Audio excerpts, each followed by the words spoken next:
বিসমিল্লাহির রহমানির রহিম। প্রিয় এলাকাবাসী ও প্রিয় দেশবাসী এবং বিদেশে অবস্থানরত প্রিয় ভাই বোনেরা, আসসালামু আলাইকুম। সম্মানিত সুধী ও প্রিয় দেশবাসী, আপনারা দেখতে পাচ্ছেন যে আমি এখন রয়েছি উত্তরবঙ্গের একটি পুরাতন জেলা নওগাঁতে, অর্থাৎ নওগাঁ জেলা স্টেডিয়ামে দেখতে পাচ্ছেন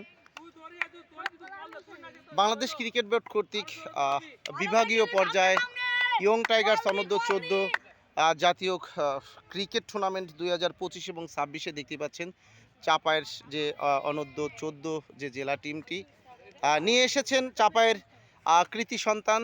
চাপায়ের আমরা জানি যে এই কৃতি সন্তান দীর্ঘদিন ধরে ক্রিকেট নিয়ে কাজ করছেন, যার ধ্যান ধারণা সমস্ত কিছুই ক্রিকেট, যার হাত ধরে অনেক প্রতিভাবান ক্রিকেটার বিভিন্ন বড় বড় জায়গায় খেলছেন।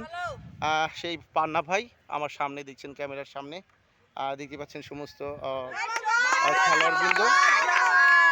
আমাদের এই সকল কোমলমতি খেলোয়াড়দের স্বপ্নে বিভোর। ওদের প্রথম যাত্রা শুরু হয়েছে আন্ডার 14 জেলা পর্যায়ের খেলা থেকে শুরু করে, এখান থেকে ভালো পারফরমেন্সের মধ্য দিয়ে তারা বিভাগে ক্যাম্পে ডাক পাবে, তারপরে বিভাগ খেলবে। বিভাগ খেলে ভালো করে তারা বিসিবির যে 15 ক্যাম্প সেখানে সুযোগ হবে তাদের। দেখতে পাচ্ছেন পান্না ভাই অত্যন্ত সাদা মনের মানুষ, এই চাপায়ের কৃতি সন্তান। বুঝতে পাচ্ছেন আজকের এই মাঠে যে দুটি দল অংশগ্রহণ করছে, একদিকে রয়েছে জেলা চাঁপাইনবাবগঞ্জ জেলা, অন্যদিকে রয়েছে সিরাজগঞ্জ জেলা। চাঁপাইনবাবগঞ্জ সকালে ব্যাটিং করছে, দেখতে পাচ্ছেন যে 66 রান 5 উইকেট, 22 ওভারের খেলা শেষ। সম্মানিত সুধীয় প্রিয় দেশবাসী, দেখতে পাচ্ছেন এইমাত্র একটি উইকেটের পতন ঘটলো। যা হোক, আমার সামনে আমার প্রিয় ভাই, শ্রদ্ধাভাজন বড় ভাই পান্না ভাই, যিনি আসলে দীর্ঘদিন এই ক্রিকেট বুঝতে পাচ্ছেন বাংলাদেশের বিভিন্ন বড় বড় একাডেমিগুলোতে তিনি কোচের দায়িত্ব পালন করেছেন। আমি আমার জানা মতে তার হাত ধরে অনেক অনেক অনেক প্লেয়ার ভালো ভালো জায়গায় খেলছেন। আমি আসলে এই কৃতি সন্তানের প্রতি আমার রইল দোয়া, আশীর্বাদ এবং তার দীর্ঘায়ু কামনা করছি। মহান সৃষ্টিকর্তা যেন তাকে সবসময় ভালো রাখে। দেখতে পাচ্ছেন আসলে খেলোয়াড়দের কত সুন্দর উৎসাহ উদ্দীপনা দিচ্ছে। যাই হোক, পান্না ভাই আসসালামু আলাইকুম। আসলে যে টিম নিয়ে আসছেন পান্না ভাই, আপনার চাপাই জেলার অনূর্ধ্ব 14 অনেক অনেক স্বপ্ন বিভোর এই বাচ্চাগুলো, আসলে ওরা কিভাবে আসলে ওদের যে জাতীয় মানের ক্রিকেটার হতে ওদের আসলে কি ধরনের অ্যাক্টিভিটিস কি করলে ওরা আসলে ওই প্রান্তে যাওয়ার সম্ভাবনা থাকে, একটু সংক্ষিপ্তভাবে বলবেন। ধন্যবাদ রবি ভাই। ঘটনা হচ্ছে আমাদের চাঁপাইনবাবগঞ্জে আসল কথা একটা মফস্বল এলাকা। মফস্বল এলাকাতে যেসব আমাদের ফ্যাসিলিটি দরকার ফ্যাসিলিটিগুলো থাকে না বা হয় না, বা চেষ্টা করে কিন্তু পারে না। যারা যারা দেখা যাচ্ছে আমরা যে 14 টিমটা নিয়ে এসেছি তারা বেশিরভাগই মফস্বল এলাকার, মানে আমাদের শহরের থেকে বাইরের এলাকারই বেশিরভাগ আমাদের স্টুডেন্ট, যা তাদের জায়গাগুলোতে দেখা যায় যে সামান্যতম প্র্যাকটিসের জায়গা, ওই প্র্যাকটিসের জায়গা থেকে তারা তৈরি হচ্ছে আস্তে আস্তে।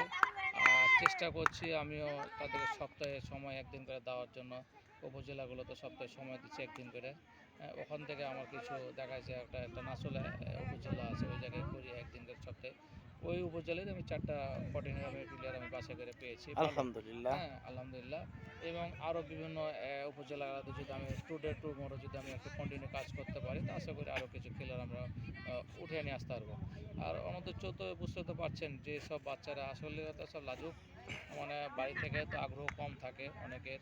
তার ভিতরে এরা যে প্র্যাকটিস করছে, আলহামদুলিল্লাহ চাঁপাইনবাবগঞ্জ জেলার জন্য একটা সৌভাগ্য যে আমাদের আসল কথা আর একটু যদি আমরা কন্টিনিউ ভালো মতন করাইতে পারি বা ভালো মতন ফ্যাসিলিটি দিতে পারি, ভালো প্র্যাকটিসের যে সরঞ্জাম দিতে পারি, তেমন আমাদের আর একটু পজিটিভ রেজাল্ট হবে। তো দোয়া করেন আগামীতে যেন আমি আবার কাজ করতে পারি চাঁপাইনবাবগঞ্জ জেলাতে, যে দীর্ঘদিন আমি বাইরে কাজ করতাম, এখন বর্তমান চাঁপাইনবাবগঞ্জে আমি আছি।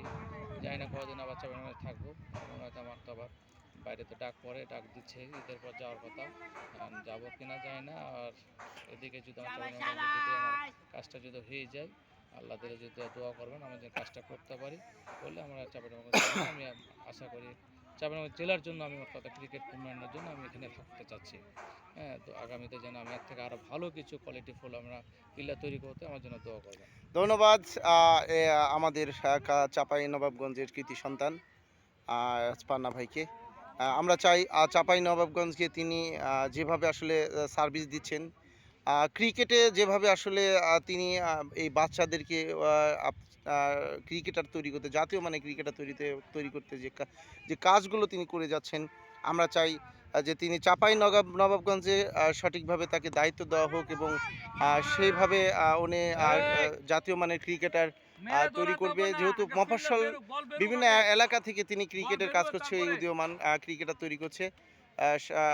এবার দেখতেই পাচ্ছেন চাঁপাইনবাবগঞ্জের যে টিমটি, অর্থাৎ 14 যে অনূর্ধ্ব 14 বছরের খেলোয়াড়রা, আমরা চাই পান্না ভাড়া আসার স্বপ্ন পূরণ হোক এইসব উদীয়মান সমস্ত ক্রিকেটারদের স্বপ্ন, তারা জাতীয় মানের ক্রিকেটার হবে।